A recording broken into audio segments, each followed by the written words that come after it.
about literature is not concerned only about singing or dancing. Name art, and he says it's all only nothing but reproduction or representation. And reproduction and representation is always second in nature. It's not the first. So therefore, it's all inferior, and the result of that would be that it would mislead you. So that is the line of logic that he follows. That is the second point. All art forms, they are just a reproduction or representation only. The third one, I told you this is an important point, because excellent, beautiful. If you have something excellent, then also you should have something called mediocre, because that's how you define excellence. Beautiful is defined in terms of as opposite to ugly, right as wrong, and good as bad. So attained through reasoning. So if you want to reach these higher values of being excellent, beautiful, right, and good, and all that, they can be attained only through reason. So reasoning is as again opposed to being emotional. So if you are going to be emotional, then you are never going to reach there. You're going to reach something inferior, something inferior. So the truth, if you're looking to reach the truth, if your aim is to acquire truth, then you cannot do it by being emotional. You got to be rational. So rationality as opposed to emotions. So that's the third point. Before I could move on to the fourth point, if in case I get logged out, please don't panic. I'll come back in about 2 to 3 minutes. Okay, but don't run helter skelter to say where this fellow is gone. I won't go anywhere. I'll be sitting here due to some technical issues. I may get logged out, so just be there. Relax for 2 3 minutes. I'll come back. So that's the third point. The fourth one is world is organized into pairs of binaries. Please remember this, because this is the idea that you will very frequently get to hear in this whole paper. Okay, especially when you start structuralism and deconstruction, and followed after that, this whole idea of binaries will again and again and again and again come back to us. So world is organized into pairs of binaries, because he says so you have rational people, then you also have irrational ones. You have emotional, you have rational, you have good, you have bad, you have beautiful, you have ugly, you have excellent, you have mediocre, all this kind of. So there are two just like he has two worlds, you also have all the things of the world are divided into two different pairs, categories of. So how do you identify those? By their nature. Like for example, if so how do you define those? By in opposition to the other one. For example, I said, how do you define good people in opposition always to bad? Or how do you define somebody who is truthful as opposed to somebody who is a liar? So the whole world is divided like that for him. There's a binaries. Binaries is opposite. That is the fourth one.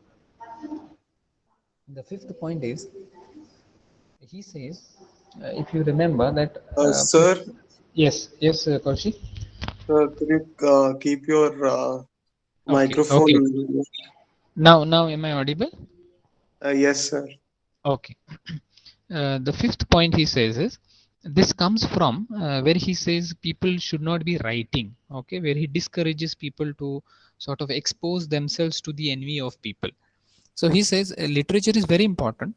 It's good. It can affect readers. It can also move them to action. Therefore, what it should be done is it should be supervised.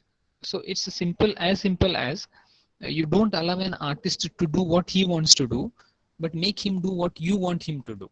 Okay. So literature is something like that. Allow people to write, but don't allow them to write everything that they want to write, but allow them to write as to what you want them to write. So it has to be supervised. It has to be censored, and that's why one of the characters of Plato in his academy, in his book Republic, he says, Iliad and Odyssey is good. It's one of the best books that we have ever read, but it needs some censorship. You will have to cut some of the pages from that, because they are misleading, or rather they would not teach you any morals. So therefore, literature is a very powerful tool. It's a great tool, but it has to be supervised. It has to be censored. It has to. You cannot give freedom to writers. You cannot give freedom to people to write as and what they want to. and because that can affect a lot of readers. It can move people, it can affect people, so therefore it has to be censored. So that whole idea of again art, whether whole freedom is to be given to the artist as to do whatever they want to, is again debatable. Okay, again debated. And now when we talk of literature, you have a number of books being banned, and people being isolated and boycotted, all that. You come to painting, you have people being boycotted, you have films, people being boycotted, people, films being boycotted, all these kind of things. So the whole idea comes from, probably most of them are followers of Plato. Why should you boycott a movie? Because they say it's misleading, it can move people. Okay, it can affect people to do wrong things. It does not affect. No movie which is said to be based on strong Indian values or value systems of a nation will be boycotted, because that would be sort of promoting the values, so therefore that would be promoted. So literature is always to be censored. That's the fifth point. And the last one, for Plato, what you write is more important than how you write it. Okay, content, what you write, what is there in a particular text, is more important than how you present it. Okay, but for the later writers, how you present, especially Aristotle, how you present is more important than what you present. Okay, what how you present is more important. And that's the first point that I'll be making with regard to Aristotle. Okay, so content is not important for Plato. It's the sorry, content is more important for Plato, and not the form, and not the form. Whereas for later writers, it's the form which is, especially Matthew Arnold and all that, when he speaks of, he says, this is the parameters I set to write literature. And if your literature or your text does not fit into my uh, if your text does not fit into my parameters, then I would not call that as literature. That would be non-literary work. Non-literary work. Kaushik says familiar to current scenario. Good, that I'm glad that you're thinking of that. Okay, content is more important and not the form. Okay, so that is the here. So these are the 6 points that you should remember when you think of Plato. And many of you all had put down all these points in that previous class slide that I had made. Okay, so if you have any doubts, you can ask me. Otherwise, we'll proceed to Aristotle. I'll just stop sharing this screen, and I'll share the other slide. Meanwhile, you can, if you have any doubts, you can ask me.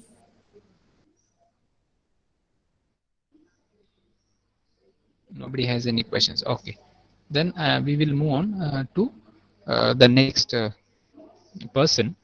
It's a very small slide that I'll be sharing with you all. About 7 slides are there. Uh, one important thing with regard to Aristotle, just one important thing that we are going to learn today. Meanwhile, let me also tell you all the quiz that I have put up there on the portal. Some of you have attempted, and it has been disastrous because I think about 4 of you have attempted, and out of the 4, 3 have failed. So that's very bad. So please, before you could move on to answer the quiz, better read up that text that I have sent you, that text that I have also uploaded on the portal, or at least go through the PPTs that I have uploaded, and so that some idea would get, so that you pass. You'll have to understand, otherwise it's not possible. Copying is slightly difficult because not everybody will get the same questions. Different people will get different questions because the quiz is randomized. I'm telling you everything. Okay, so don't make an attempt. Don't say, let me try my luck. Okay, because okay, if your luck is good, good for you. But if it is not good, then I also have announced it will be taken for considered for internal assessment. All right. So we shall look at Aristotle and some of his ideas. Uh, Please, if you don't see, we'll be taking one idea at a time. Okay, one by one only. We'll be going very slowly. If you do not understand, please stop me Anybody can stop. It need not be one or two people. Anybody can stop any point of time. If you don't understand, stop and ask. Stop and ask, because if you don't this is see, the whole history of literary theory would be one will follow the other. If you don't understand the previous part, it is no point in going further, because you will not understand, because we'll be constantly making a reference to what has happened. So therefore, now if we are talking of Aristotle, we'll be constantly making a reference to Plato. If you have not understood Plato, then there is no point in studying Aristotle. So therefore, if you don't understand something, please stop me and ask me.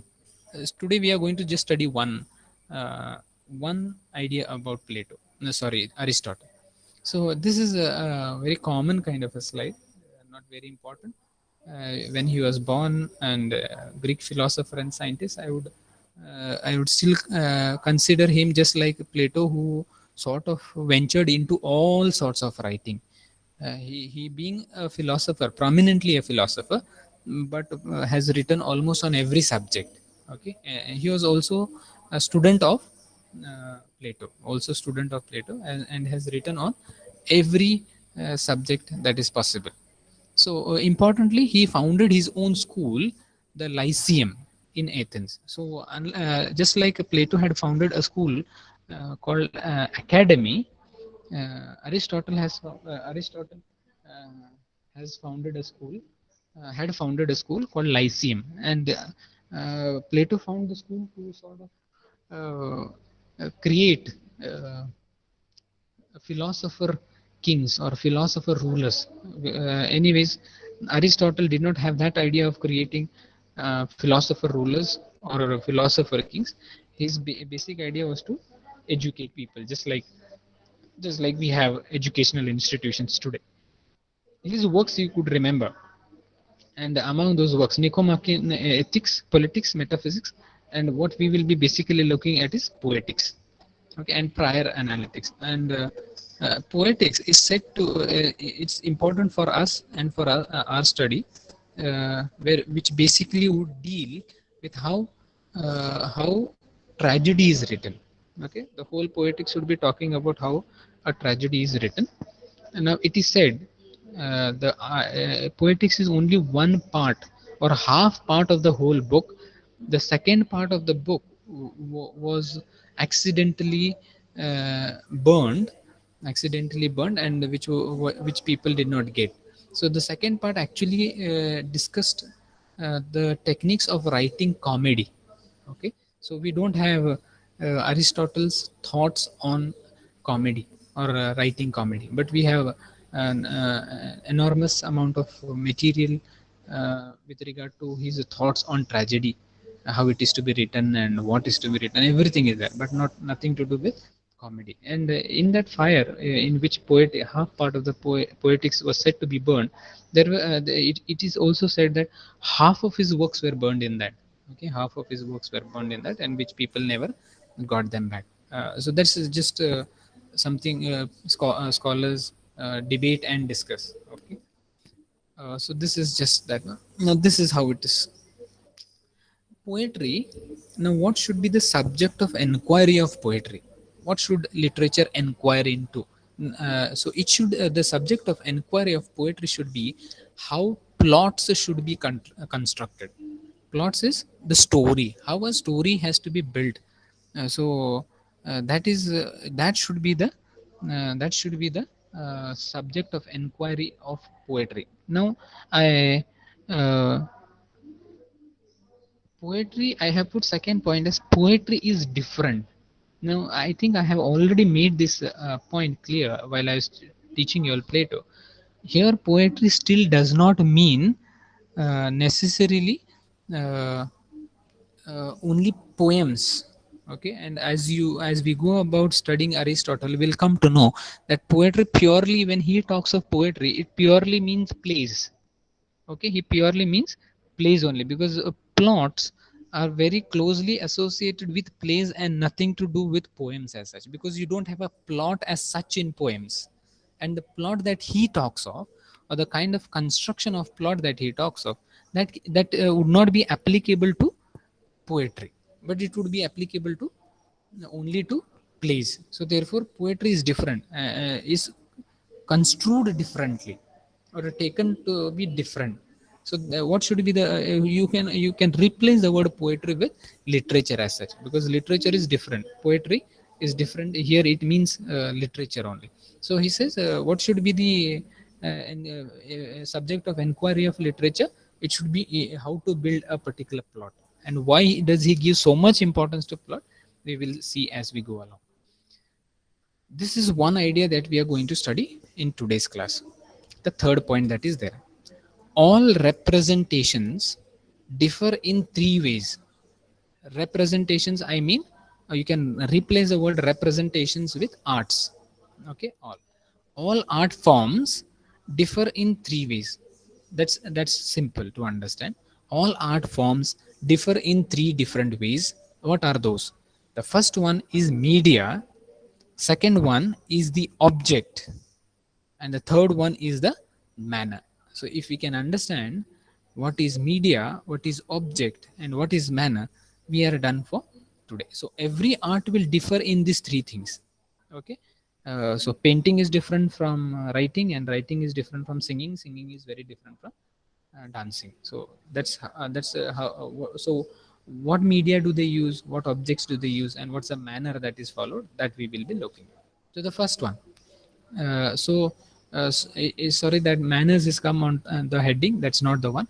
All representation differ in three ways: media, objects, and manners. So the first one is media. Okay.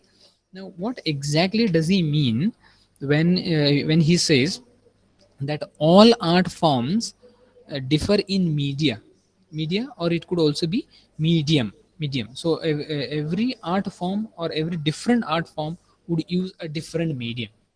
So in the first point I have written, some use colors, and we would call that as painting, and forms. Okay. Images, sound, music could be, rhythm, again music, speech, communication, melody would again be associated with music. Images could be associated with poetry as such. Now he says, we look at colors, you can look at forms, you can look at images, sound, rhythm, speech, melody, and you can associate all these words with different art forms. Okay. So these are the different media that he is talking about. Okay, different media that he is talking. The second point is art of representation that uses words. Those words could be indicative of images, indicative of sound and rhythm.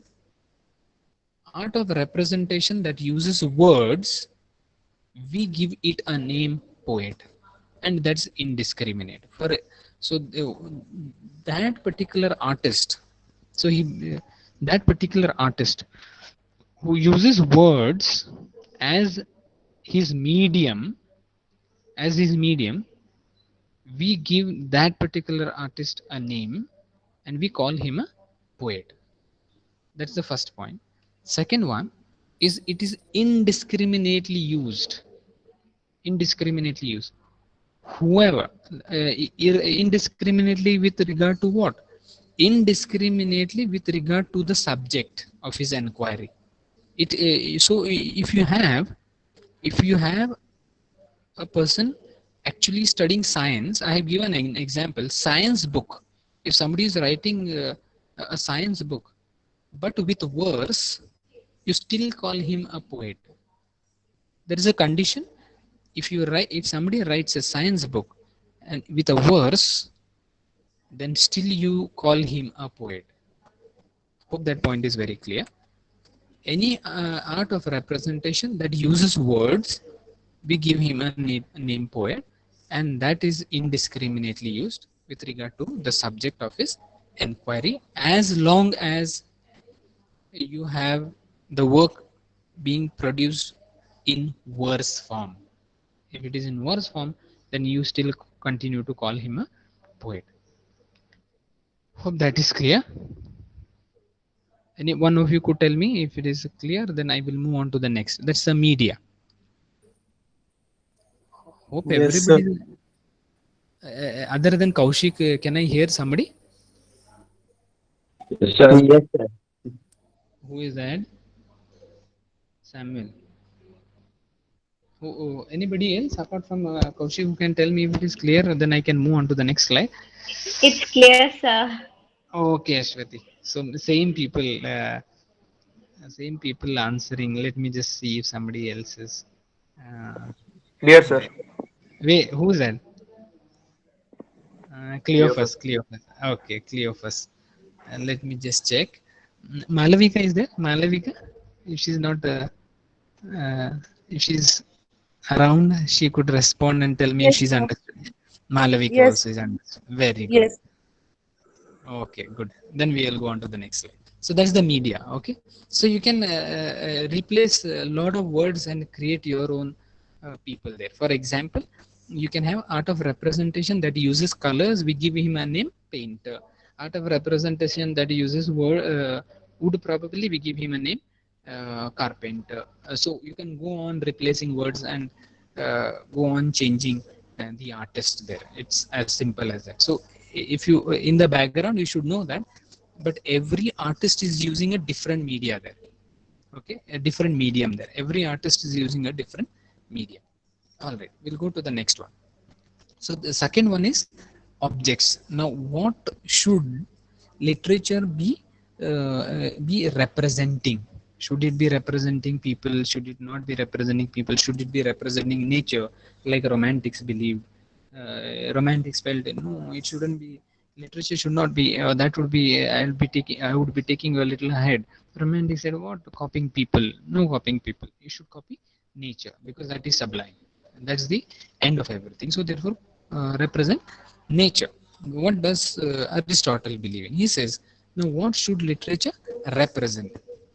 They should represent characters, and characters are represented as either good or inferior. Now you take again good or inferior or good or evil. It's a binary that we continue from the previous person, from Plato. Okay, how do you represent what kind of people would you represent in a particular play? You'll think of the movies. You think of the movies. There are two sets of people in the movies. Okay, or I'll come as I go along a little. You will come to know that these are the people only who are there. Okay, they are either good or they are either good or they are bad. They cannot somewhere, or the third category is there. I will tell you what they are. Okay, so characters differ from vice or virtue. Again, these are the two binaries that we are talking, or a pair of binary, vice and virtue, good or inferior. So these characters are of see they are as just now I told you, they are of either they should be very good or they should be very bad. If they are not both, then what they are? Okay, better than we are. The characters which are represented in a particular art form, they are better than we are. Sometimes they are better than we are. So the kind of hero that is represented in a movie in today's context also is always better than we normal human beings. Okay, is always projected as a superior being than the ordinary humans. That's the first thing. So somebody who is presented there, they are always better than we are. The second character, kind of representation of character, is worse than we are. Who is this in the current day scenario? It's the villain, or it's the negative role that antagonist that we have in the movies. So a villain is shown as the worst person that is possible. You can worst person that you can have possible in on earth living. He's not shown to be having any one good quality that humans should actually have. So better than we are, that's a supreme superior human who has extraordinary powers to do things which not many others can do. If you remember, I don't know if you all had the text, but decolonizing the mind in the second year if you all had.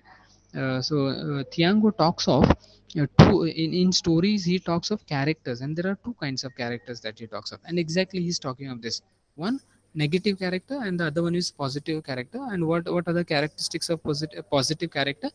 All good. He is not he's other centered, looking for the good of community. Okay, He gets a lot of pleasure in doing good things for others. All these kind of characters. Negative character is always self-centered, gets pleasure by hurting everybody else, and wants to accumulate, gather wealth. All these kind of characters. So better than we are, worse than we are. And the third kind, that is there, if he is neither good nor neither too good nor too and too bad, then you have somebody, something like such as we are, just like we are. Who are we? Ordinary. Ordinary. So one is far more superior than humans. You can call him superhuman. The other one is not human because he does not have any of the qualities that humans should have, so worse than we are. And then you have the third category of people who are sort of neutral, such as we are, ordinary people. Ordinary people. And you will find these characters mostly in all movies, in all plays. You should find them. You should be able to find them. You will have one character who would be extremely good. You will have another character which is extremely bad. And then you have these ordinary people moving all around the place, insignificant characters who are such as we are, or ordinary people. That is to do with characters. Now the next 2 points there. Comedy represents people worse than we are. I hope you all will understand these 2 lines and explain it to me before I could explain that to you all. Comedy represents people worse than we are, and tragedy people better than we are. Because you all had a paper on plays, I think last year. I, I don't know what exactly was the name of the paper, but you did study some plays. Okay, tell me, anybody who has understood. Comedy represents people worse than we are, and tragedy people better than we are. How? Hope the question is clear. If it is clear, one of you could tell me yes. Is the question clear to you all? Those who are awake there? Comedy represents people. Yes, sir. Okay, very good. Comedy represents people worse than we are, and tragedy people better than we are. It should be otherwise. Anybody who is understood can just give a try, random try. There is nothing wrong there. Sir. Okay. Yeah, Shruti, tell Sir, me. I'm not sure about the comedy part, but then I think in most of the tragedies that we have seen, the Mm. act, where even though the play or the movie ends in a tragedy, there is some noble cause associated with it. So the people are more virtuous and noble. They're portrayed as more noble than normal people, the hero or the heroine, whoever is there in Could the. you, okay. Could you give an example from the plays that you have studied? Okay, so if we take Romeo and Juliet, Okay. okay, because that's the only example I got right now. Okay. Um, in the play, even though they are not united, it says that love is eternal, and they're portrayed as two noble people who died for love. Okay. Very nice. All right. Very good, Ashwati. Anybody else? Or anybody who agrees with Ashwati can tell me. Ah, yes, I agree. I agree with what Ashwati said. Because I don't agree with Ashwati. I will call Akshay. I've been asking, waiting to ask Akshay a question. Where is Akshay? Akshay, could you tell me?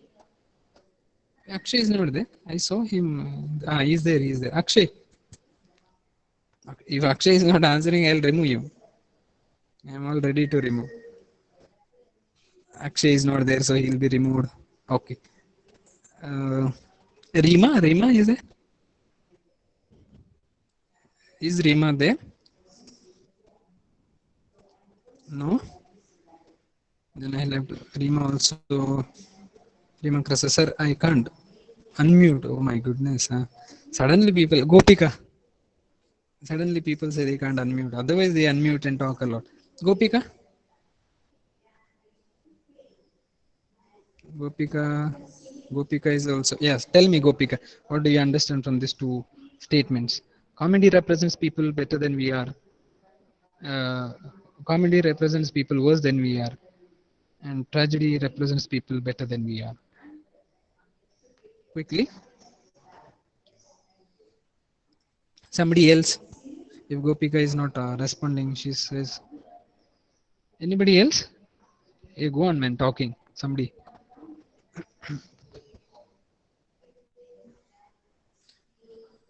Somebody. Christina KB. Christina KB. Oh no, Christina KB. She is also not there. Dominic, I'm always asking. Darren Villas. Darren, what do you understand from these two statements? Quickly, Darren, tell. We'll stop and go, man. Yes, Darren, tell me. Sir, I listened to what Ashwati said, Ah, but I don't have the required information to have an opinion on the statement. stupid fellow. Last year you all studied all this, no? I guess so, sir. Yes. Yes, sir. What are you telling? Yes, you all have studied this because you all studied Oedipus, right? Oedipus Rex. Yes, sir. Then the whole this you should have studied this. If you all have studied Oedipus Rex, and if you all have people always have the worst of the fates, the tragedy. Hanina, could you elaborate on that? Hanina can elaborate on that, whatever you have said. Oedipus Rex, for example. Okay, man. Understood it. Tell me, what do you understand from that statement? Tragedy people always have the worst of the fates. What is that? I don't know why you all don't unmute and talk.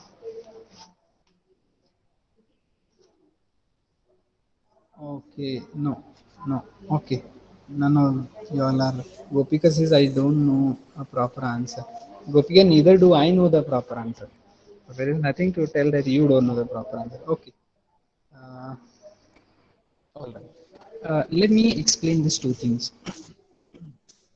Let me explain to you how tragedy uh, represents people better than we are first, and then come to explaining how comedy represents people worse than we are. Okay, Samuel Peters has uh, responded. I think comedy represents people better than we are because they are the people who have taken life on a lighter note, not bothered about how life gets them down, or rather choose to ignore. Okay. Angela, meanwhile, comedy represents people worse than we are. Example, Charlie Chaplin. Okay. All right. Okay. Let me. Okay. Good that you all have responded. Some things fall in line with what I think and what I'm going to say, and certain things are different. Taking you all back to back in history, because trying to understand what comedy means in today's context or what tragedy means in today's context is different. Okay, even to the times of William Shakespeare. Okay, because since Ashwati gave the example of Romeo and Juliet, tragedy. Now, since you all studied, what was that? Oedipus Rex last year. It's very if you go on to analyze the essential qualities of a tragedy, one of them is you should have a protagonist who necessarily belongs to an aristocratic class. So from the if you take up the definition of Aristotle, which I'll be giving you all in the next class, if you take up the definition of Aristotle's definition of tragedy according to Aristotle, Romeo and Juliet does not fit into tragedy. So William Shakespeare's, there are only four great tragedies that he's written, and Romeo and Juliet does not fit into that. One of them is Macbeth. Okay, one of them is Macbeth, and I don't remember all of them, but one of them is Macbeth. But anyways, Romeo and Juliet does not fit into a tragedy. No, I told you one of the essential qualities of tragedy is that you should have a protagonist who necessarily belongs to an aristocratic class. So therefore, you cannot have an ordinary man or ordinary human becoming a tragic hero.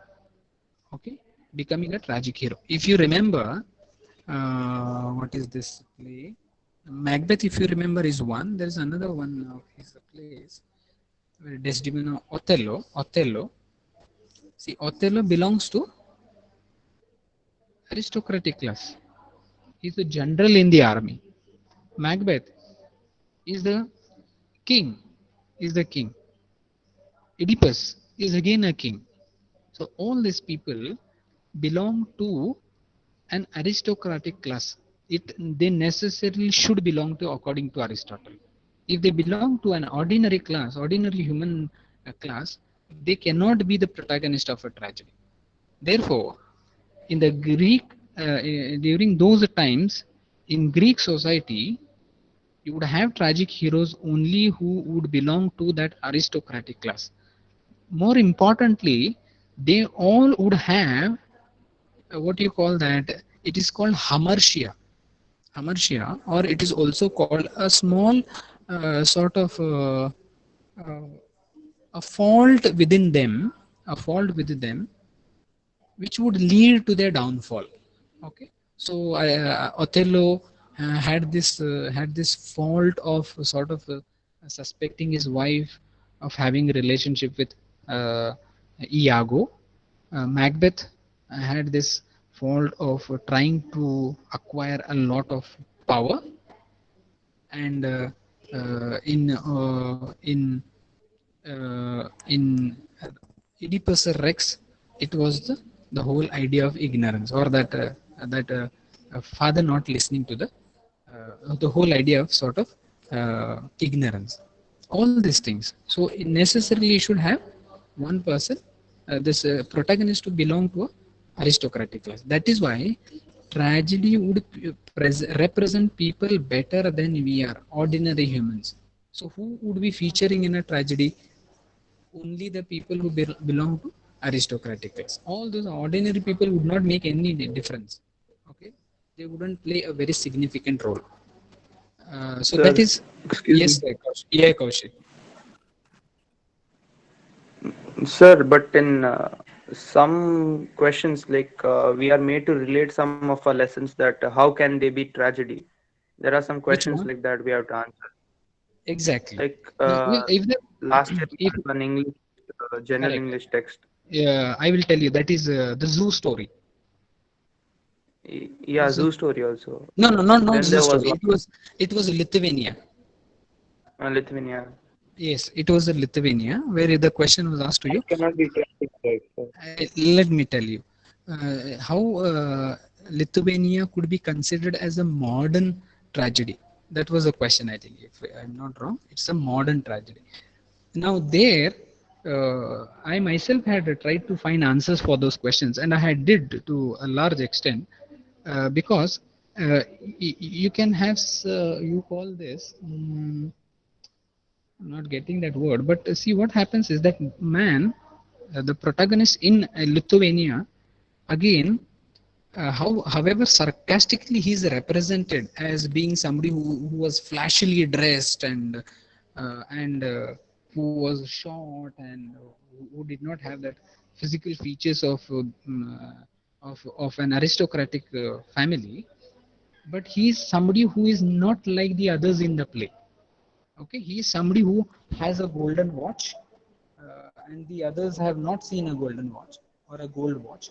And then you have he has a bag full of money, whereas the others are struggling for survival.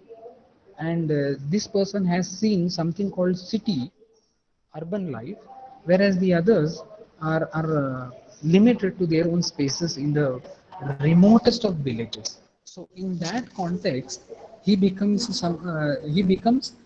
tragic hero.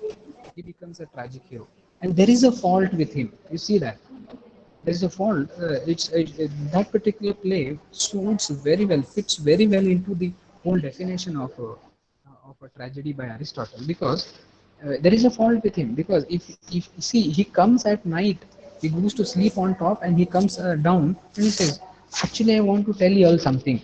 And then he says, "Where is father?" And they say, the daughter and the mother says, the father is gone out. And he says, "Okay, I wanted to tell you all something very important, but I don't want to. Now, I'll tell you all in the morning." Just imagine if he had revealed to the family that I am your own son, the whole plot would have fallen flat. We wouldn't have the events that would happen actually after that. Just that one small thing, okay? I'll just take you all back to uh, because you many of you will have watched the movies also. Othello, the whole plot is based on that small handkerchief that Othello gives to his wife Desdemona. She by mistake drops it on the floor, which is picked by the wife of Iago and gone and given to Iago. Okay, so if that handkerchief was not found by the wife of Iago, dropped on the floor, probably the whole plot of Desdemona not being killed by Othello later on would fall flat. That's one crucial factor that you will find there. With regard to Oedipus Rex that you all studied, is that one incident where the father and the son comes face to face on the road, and then where they have that conflict there.